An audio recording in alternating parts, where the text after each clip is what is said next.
दिल्ली का अगला मुख्यमंत्री कौन होगा, सभी के मन में ये सवाल है और इसी को ढूंढने की कोशिश हम भी कर रहे हैं। इंडिया टुडे के रिपोर्टर हिमांशु मिश्रा ने ये बताया कि दिल्ली की अगली मुख्यमंत्री कोई महिला हो सकती है।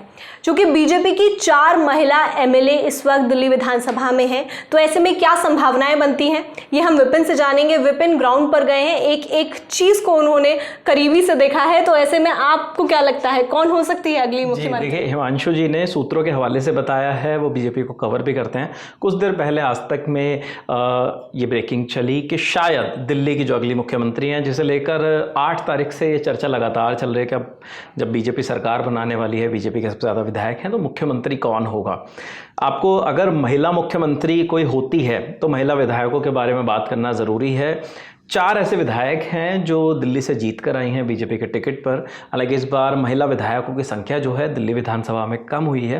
तो जो 4 विधायक हैं उनमें एक शालीमार बाग से हैं, एक ग्रेटर कैलाश से हैं, एक वजीरपुर से हैं और एक नजफगढ़ की सीट से हैं। शालीमार बाग की अगर हम बात करें तो यहाँ से रेखा गुप्ता चुनावी मैदान में थी और वो चुनाव जीत कर आई हैं। उन्होंने वंदना कुमारी को हराया है। लगभग 68,200 वोट उन्हें मिले थे और सामने जो वंदना कुमारी थी वो 38,000 वोट ही ला पाई, तो लगभग 30,000 वोटों से जीती हैं। रेखा गुप्ता के बारे में अगर मैं आपको बताऊं तो रेखा गुप्ता जो हैं वो निगम पार्षद रही हैं और यहाँ पे वो पहले भी चुनाव लड़ी हैं, लेकिन पहले हार गई थी।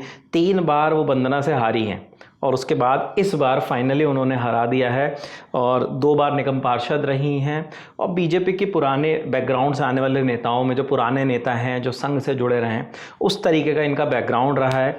दिल्ली की ये साउथ दिल्ली म्यूनसिपल कॉरपोरेशन, जब दिल्ली एमसीडी अलग अलग उसमें चलती थी, तो उसमें ये साउथ दिल्ली म्यूनसिपल कॉरपोरेशन की मेयर भी हुआ करते थे। रेखा गुप्ता के बारे में एक चीज़ और बता दूँ, 2022 में जब एमसीडी के इलेक्शन हुए थे, उसके बाद जब दिल्ली की मेयर बनने के लिए शैली ओबरॉय का नाम आम आदमी पार्टी ने आगे बढ़ाया, तो उनके मुकाबले में रेखा गुप्ता का नाम बीजेपी की तरफ से आगे बढ़ाया गया था।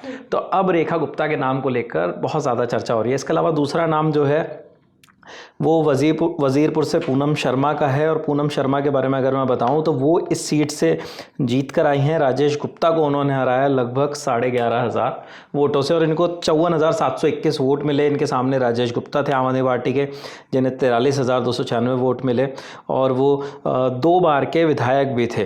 तो उससे पहले 2013 में यहाँ से महेंद्र नागपाल बीजेपी के जीते थे, लेकिन उसके बाद 15 और 20 दोनों बार जो है आम आदमी पार्टी ने इस सीट को जीता था।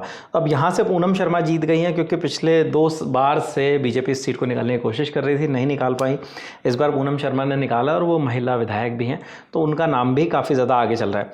एक सीट और है नजफगढ़ की सीट, यहाँ से नीलम कृष्ण पहलवान चुनाव जीती हैं आम आदमी पार्टी के खिलाफ और तरुण यादव आम आदमी पार्टी के उम्मीदवार थे।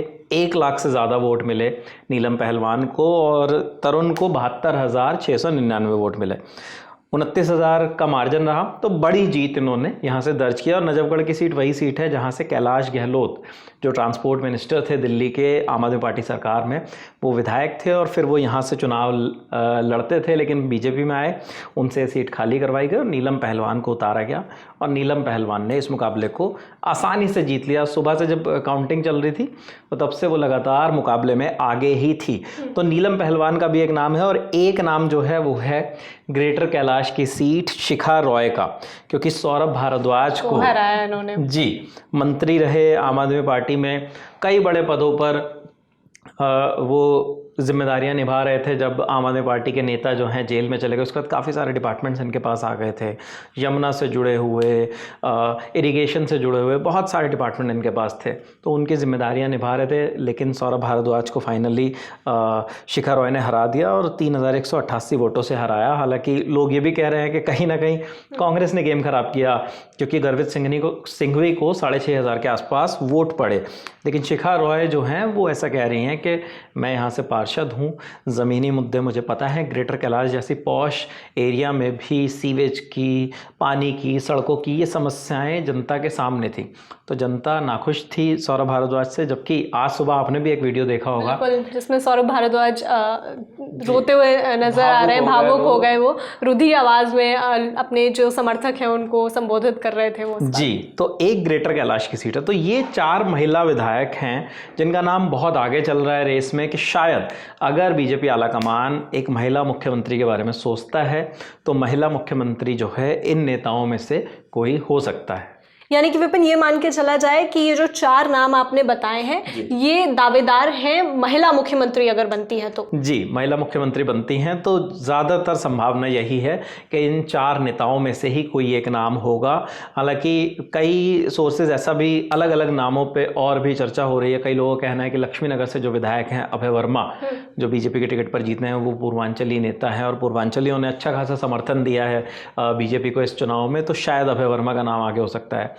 कुछ लोग मोहन सिंह बिष्ट की भी वकालत कर रहे हैं कि मोहन सिंह बिष्ट जो हैं 5 बार करावल नगर से पहुँचे, अब मुस्तफाबाद से पहुँच रहे हैं विधानसभा, तो वो भी हो सकते हैं। कुछ और नाम भी लेकिन विपिन जिस तरीके से हम पहले देख चुके हैं बाकी राज्यों में बीजेपी का ये रिकॉर्ड रहा है कि जिनका नाम भी नहीं हमने सुना होता या हम सोच नहीं रहे होते हैं, वो एक कोई ऐसा नाम लेकर आते हैं और ऐसा पासा फेंकते हैं कि पूरा खेल बदल जाता है। बिल्कुल, ये तो हमेशा बीजेपी ने पिछले कई स्टेट्स में हमने देखा, चाहे हरियाणा हो, चाहे एमपी हो, चाहे राजस्थान हो। जब मोहनलाल खट्टर जी से इस्तीफा उन्होंने हुआ उनका, तो उसके बाद अचानक से नायब सिंह सैनी जी का नाम सामने आ गया। राजस्थान में भजनलाल शर्मा, ऐसे ही चाहे विष्णुदेव साय हो छत्तीसगढ़ में, विष्णुदेव साय, मोहन यादव, तो इस तरीके के नाम अक्सर बीजेपी के तरफ से सामने आते हैं। हालांकि बहुत जल्द ये फैसला हो भी जाएगा कि अगला मुख्यमंत्री दिल्ली का कौन होगा, तो वो तस्वीर पूरी साफ हो जाएगी। लेकिन अभी तक जो एक्सपर्ट, जो रिपोर्टर्स जो ग्राउंड पे जाकर चीज़ें बताते हैं, देखते हैं, उन्होंने बताया कि भाई कि अगर महिला मुख्यमंत्री अगर कोई बनता है तो ये 4 दावेदार हैं, जो हमने आपको बताया कि 4 दावेदार हो सकती हैं महिला मुख्यमंत्री की, जो कि 4 विधायक चुनकर आई हैं भारतीय जनता पार्टी से। मेरे साथ में विपिन है जो इस पर जानकारी दे रहे थे। मेरा नाम श्रुतिका है। आप देखते रहिए दी लल्लन टॉप। शुक्रिया।